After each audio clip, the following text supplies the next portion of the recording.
Hello दोस्तों, मैं Rafiq Johnson और आप सभी का स्वागत करता हूं मेरे चैनल में। और आज हम एक कमाल की वीडियो के ऊपर रिएक्ट करने जा रहे हैं। और ये वीडियो मेरे को मेरे किसी एक खास दोस्त ने भेजा था, जो कि बहुत क्रॉप्ड वर्जन है। मैं पूरे वीडियो पर रिएक्ट नहीं करूंगा क्योंकि शायद ये हिस्से पर रिएक्ट करना ज़्यादा ज़रूरी है। बाकी मैंने नहीं देखा उतना पूरा, बट इस एक सेगमेंट में मैं रिएक्ट करूँगा। तो अगर आप मेरे चैनल पर नए हों तो प्लीज़ नीचे दिए गए सब्सक्राइब बटन पर दबा दीजिए और बेल आइकन दबा देना ताकि आप कोई भी नोटिफिकेशंस मिस ना करो।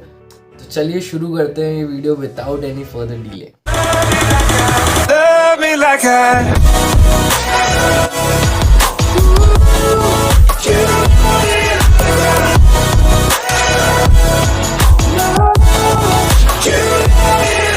दोस्तों, सबसे पहले हम रिएक्ट करेंगे उस वीडियो के ऊपर। और मैं जानता हूँ आप में से मोस्टली लोग इस वीडियो को या देख रखा होगा या आप इनको पहले से जानते होंगे। ध्रुव राठी ये बहुत एक फेमस इन्फ्लुएंसर हैं और इन्होंने एक वीडियो बनाया था रिसेंटली रामायण के ऊपर, जिसके अंदर का मेरे को एक बहुत ही क्रॉप्ड वर्जन किसी ने भेजा और आज हम उस चीज़ के ऊपर रिएक्ट करते हैं। तो चलिए वीडियो देखते हैं और फिर देखते हैं कि क्या बोला है। करते हैं तो अब कुछ लोग होंगे जो ये सुनकर कहेंगे हिम्मत है तो मुसलमानों के बारे में बोल, हिंदू के बारे में ही क्यों बोलता है। इस पर मैं कहूंगा कि मैंने एक इब्राहिमिक रिलीजन्स पर भी वीडियो बनाया है, जिसे जाकर आप देख सकते हैं। उसमें मैंने क्लियरली कहा है कि इस्लामिक और क्रिश्चियन स्क्रिप्चर्स की भी कुछ कहानियां हैं जो माइथोलॉजी है।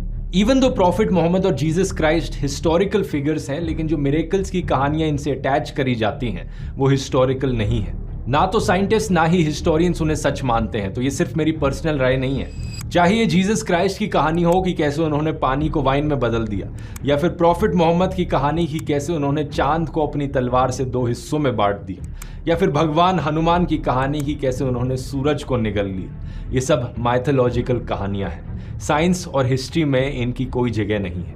मेरा मानना है कि ये कहानियां, आप सबने ये वीडियो देख लिया होगा यहाँ पे। और इनका कहना है कि यार जो भी चीज़ें इतिहास में हुई गई हैं, स्पेशली जीसस क्राइस्ट को लेकर जो मिरेकल्स उन्होंने किए हैं, वो सारी एक माइथोलॉजिकल कहानियां हैं और ऐसा कभी कुछ हुआ नहीं। और साइंस और हिस्ट्री के पॉइंट ऑफ व्यू से ये सारी चीज़ें बहुत यूजलेस है, या फिर कह लो कि ये उस जगह पे जगह ही नहीं लेती। मतलब साइंस और हिस्ट्री में ये सारी चीज़ें वैल्यू ही नहीं करती। पहली बात तो ये कि, और उन्होंने आगे ये भी मेंशन किया है कि ये सारी चीज़ें मोस्टली मेटाफोरिकल तरीके से लिखा गया होगा कि यार जो भी चीज़ें हुई है उसको थोड़ा एग्जैजरेट करके लिखा गया होगा, या फिर बहुत सारी चीज़ों का मीनिंग कुछ और होगा और बताया कुछ और है। तो मैं इस चीज़ के ऊपर मैं अपना पर्सनल व्यू तो नहीं दूंगा क्योंकि मेरे को यहाँ पे मेरा पर्सनल ओपिनियन नहीं देना। मैं वो दूंगा जो कि एक्चुअली वैलिड है और जो एक्चुअली ट्रुथ है। अगर हम देखा जाए गॉस्पल्स की तरफ, तो गॉस्पल्स में हम जानते हैं कि जितनी भी चीज़ें रिकॉर्ड की गई है वो सारे लोग आई विटनेसेस थे। और आई विटनेसेस के होने के बावजूद जो भी चीज़ वो रिकॉर्ड कर रहे थे वो एक पर्टिकुलर इवेंट को और एक पर्टिकुलर जगह में जो भी चीज़ें हुई हैं उन्होंने उस एक चीज़ों को रिकॉर्ड किया। और हम जानते हैं कि गॉस्पल 4 गॉस्पल्स हैं और चारों गॉस्पल्स के ऑथर्स अलग अलग हैं और वो अलग अलग टाइम पीरियड में लिखे गए, और अलग अलग टाइम पीरियड में होने के बावजूद वो अलग अलग लोगों ने अलग अलग जगहों पर लिखे। इन सारी चीज़ों में हम देखते हैं कि कॉमन है कि यार जीसस के बारे में, जीसस का रिजरेक्शन, जीसस को लोगों को हील करना, चाहे वो अंधे हो, लंगड़े हो, और फिर या फिर वाटर को वाइन में ही बदलना, ये सारी चीज़ें जो हम बाइबल के अंदर देखते हैं, गॉस्पल्स के अंदर देखते हैं, ये कोई भी एक मैं कहूँगा कि एक मेटाफोरिकल चीज़ नहीं है या इसको कोई एग्जैजरेट करके नहीं बताया गया है। क्योंकि जब भी गॉस्पल्स लिखा गया है वो एक अकाउंट दे रहे हैं, वो एक रिकॉर्ड दे रहे हैं, एक हिस्ट्री में हुआ एक इवेंट को वो मेंशन कर रहे हैं। तो सपोज अगर मैं कह लूँ कि यार हमारा इंडिया इस टाइम पे आज़ाद हुआ था 15 अगस्त को, या फिर ये इवेंट्स इंडिपेंडेंस के पहले हुआ था, या फिर टाइटैनिक डूब गई, और सारी चीज़ें जो भी हिस्ट्री में हुई हैं, रोमन्स की कैसे इन्वेजन हुआ, कोई भी चीज़ ले लो आप, किसी भी चीज़ को ले लो, इन सारी चीज़ों का रिकॉर्ड हमें किसी न किसी बुक में मिलता है कि यार ये चीज़ें क्या थी और कहाँ से हुई, या कुछ कैसे ये डेवलप हुई, कैसे उस प्रथा या उस संस्कृति पे, उस जगह पे क्या क्या चीज़ें हुई। या कह लो कि यार अगर ये कहीं बुक में भी नहीं होगा तो ये उस टाइम के स्क्रोल्स में मेंशन किया जाता। पुराने टाइम पे चीज़ें स्क्रोल्स पे लिखा जाता था और उन सारे स्क्रोल्स में भी हम ये सारी चीज़ें देख सकते हैं। कहने का मतलब ये है कि जो भी चीज़ें उस वक्त हुई थी वो एग्जैजरेट करके लिखने का मकसद नहीं था। गॉस्पेल राइटर्स का मकसद ये था कि यार जो भी चीज़ इतिहास में हुई है या जो भी चीज़ उस टाइम पे हुई है वो उस एक चीज़ को लोगों के सामने लेकर आए। जो भी चीज़ हुई है वो इतिहास में वो लोगों के सामने पेश करके लिखा जाए।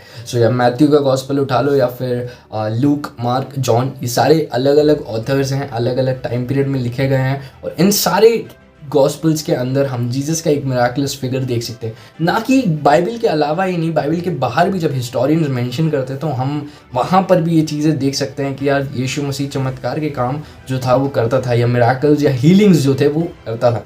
अब उस चीज़ को जानने के लिए मैंने ऑलरेडी वीडियो बना रखा है कि क्या यीशु मसीह ऐतिहासिक फिगर है या फिर वो फेक है या रियल है या नहीं है, या उनके बारे में कोई प्रूफ है या नहीं। तो आप वो वीडियो भी देख सकते हो, मैंने उसका लिंक डिस्क्रिप्शन में डाल दिया। तो अगर आप वो देखोगे तो आपको वहाँ पे और अच्छे बेहतर तरीके से पता चलेगा कि क्या क्या चीज़ें इतिहास में हुई हैं और क्या क्या चीज़ें नहीं हुई हैं।